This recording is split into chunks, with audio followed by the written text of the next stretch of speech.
চকরিয়া উপজেলার বিএমচর ইউনিয়নের বেতুয়া বাজার সংলগ্ন পাহাড়ের ওপর চরম ঝুঁকিপূর্ণ পরিবেশে মানুষের বসবাস। নিচে বাজার, উপরে পাহাড়, তার উপর মানুষের বসতি, পাশে মাতামুহুরী নদীর অববাহিকা। আশ্চর্যের বিষয়, এখানে এত উঁচু পাহাড়েও পল্লী বিদ্যুতের খুঁটি, সবাই পরিবার বিদ্যুতের আওতায়। এটাও কিন্তু ঝুঁকিপূর্ণ চরমভাবেই।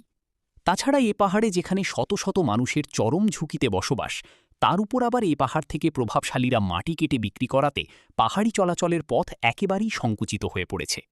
বিপদ আপদ আসবে মুহূর্তে। সরজমিন আলোকিত চকরিয়া.com প্রতিবেদক এলাকা পরিদর্শন করে জানান, পাহাড়ি এ জনপদে কেবল একটিমাত্র চলাচলের রাস্তা, যেটি মাত্র ৩ ফুট। তাও আবার রাস্তা জবরদখলকারী কয়েকজন দোকানি তাদের দোকানের সাথে চলাচল রাস্তা দখল করেই কৃত্রিমভাবে মানুষের চলাচল পথ আটকেছে। ফলে এ রাস্তা দিয়ে মানুষের নিথর দেহ খাটিয়া করে নিয়ে জানাজার মাঠ যাবে এমন কোনো সাধ্য নেই। তবে আগেই এ জাতীয় সমস্যায় পড়তে হয়নি এ এলাকার মানুষগুলোকে। উদানীন দোকানীদের রাস্তা জবরদখল করার কারণেই মানবিক সমস্যাটি প্রকট হয়ে উঠছে। তবে যে কোনো সময় বিষয়টি নিয়ে দ্বিপক্ষীয় সমস্যা হতে পারে এমন মন্তব্য এলাকাবাসীর।